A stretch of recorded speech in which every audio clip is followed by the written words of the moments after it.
Hey everyone, and welcome to The Explainer. I am absolutely thrilled you're joining me today because we are going back in time to look at what I honestly like to call the Big Bang of modern life. When we think of the 1920s, our minds almost always jump straight to the aesthetics, right? The glittering dresses, those smoky jazz clubs, the black and white movie stars. But the truth is, this decade was an era of just unprecedented, explosive change that literally rewired human society from the ground up. So let's dive into this with a quick question to set the stage. Which decade truly birthed modern dating, pop culture, and the teenager as we know it today? Well, spoiler alert, it's the 1920s. Way beyond those typical highly stylized images of flappers and jazz musicians you're probably picturing, this era forged the very framework of the world you and I navigate right now. Coming out of the absolute devastation of the First World War, society didn't just recover, it aggressively broke away from tradition. And what's really fascinating here is that this was not just an American event. It was a massive global phenomena of post-war awakening. While the US called it the Roaring Twenties, over in France, they refer to it as the Années Folles, or the Crazy Years, which really highlights the absolute social and artistic dynamism of the time. In Germany, it was the Golden Twenties. Honestly, from Buenos Aires to Sydney to London, all these leading metropolitan centers experienced a shared, incredible surge of modernity. Okay, here is our roadmap for today's explainer. We're going to cover 5 key areas: the economic engine, the new mass media, a social revolution, the jazz age, and finally we'll wrap up with pushback and prohibition. Section 1. The economic engine. Mass production to mass consumerism.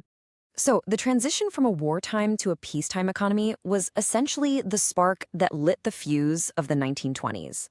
After a brief but really sharp post-war recession, economies, especially in North America, bounced back aggressively as returning soldiers re-entered the workforce and munitions factories were retooled to pump out consumer goods.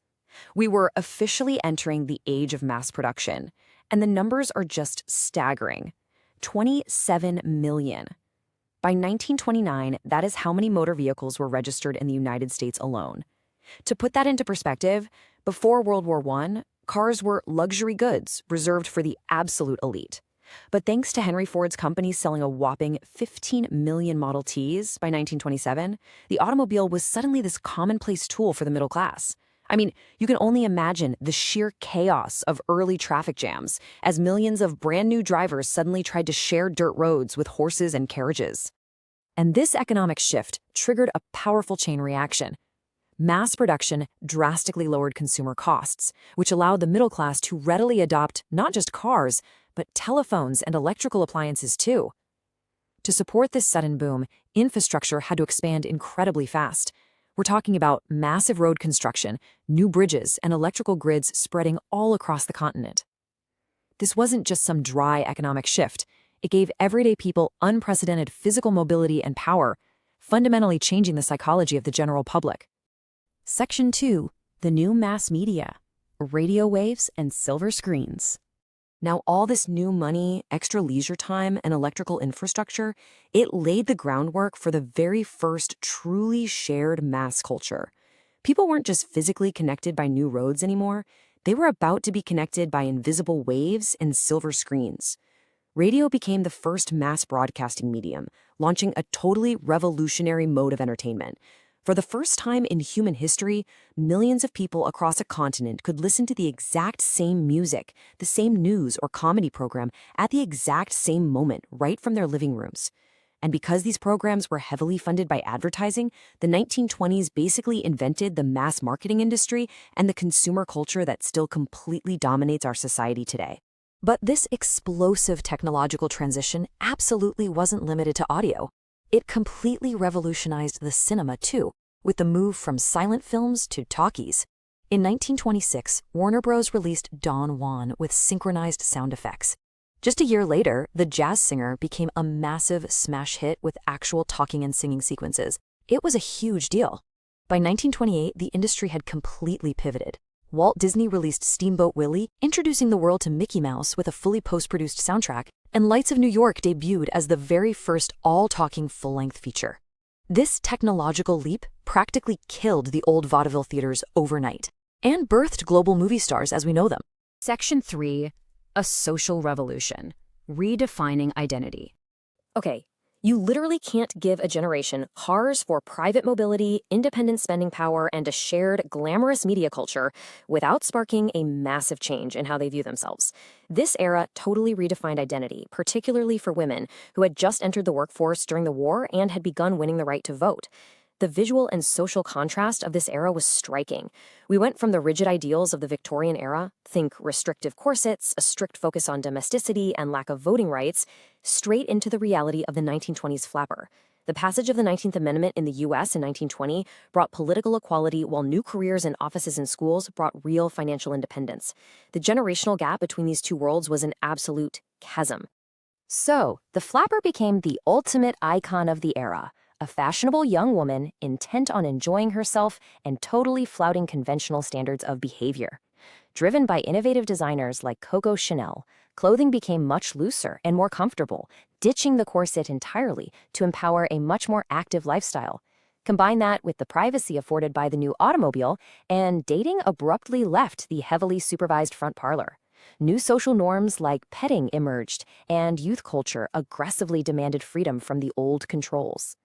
This era also saw a really profound shift in gender norms and sexual expression, which is captured pretty perfectly in a popular 1926 song.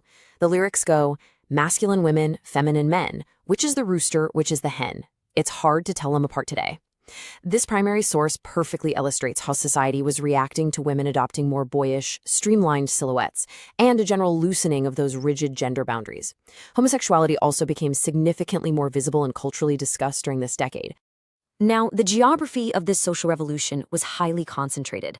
Major global cities, Berlin, London, New York, Paris, Rome, became the vibrant centers of this new ethic. In these urban environments, public figures like the massive box office star William Haynes could live openly in a gay relationship. However, it is really important to note that this acceptance was highly regional.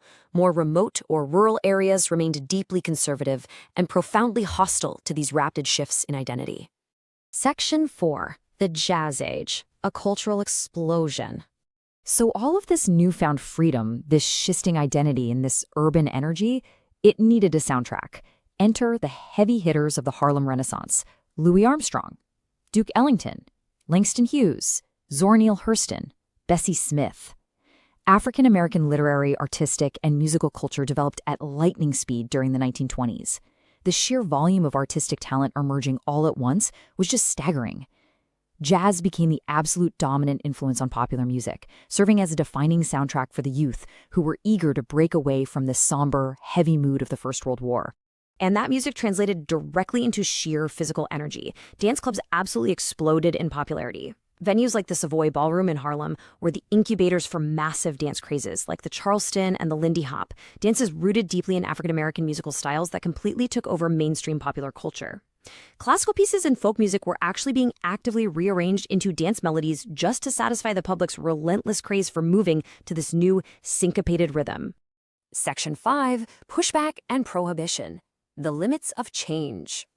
Well, every action has an equal and opposite reaction, right? You simply cannot have this level of rapid economic, technological, and social change without triggering a profound traditionalist pushback. For many, the modern city represented moral decay, and they utilized political mechanisms to pump the brakes on the changing face of society. One major way this manifested in the United States was through immigration policy. Prior to 1921, immigration was largely uncapped. But as the decade progressed, strict numerical limits were enacted. The 1921 Emergency Quota Act capped numbers around 357,000, and then at the 1924 Immigration Act further slashed that to roughly 150,000 per year. The clear objective of this legislation was to mathematically freeze the existing ethnic composition of the country and severely restrict new immigration, particularly from Europe and Asia. And of course, the most famous pushback of the era was Prohibition, the sweeping ban of alcohol in the United States. But as you probably guessed, the culture immediately rebelled. Enter the speakeasy, an illicit liquor store or nightclub. People were definitely not going to give up their newfound social freedoms, even if they had to whisper a secret password through a sliding peephole just to get them.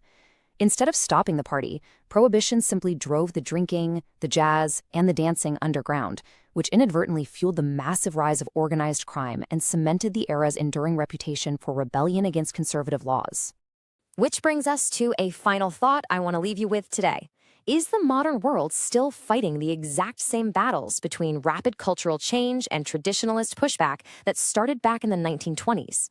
When we look back at the Roaring Twenties, we aren't just looking at vintage cars and old-fashioned dances. We are really looking in a mirror at the very beginning of the modern technological, media, and social landscape. Thank you so much for joining me for this explainer, and I highly encourage you to keep questioning the history that shaped our world.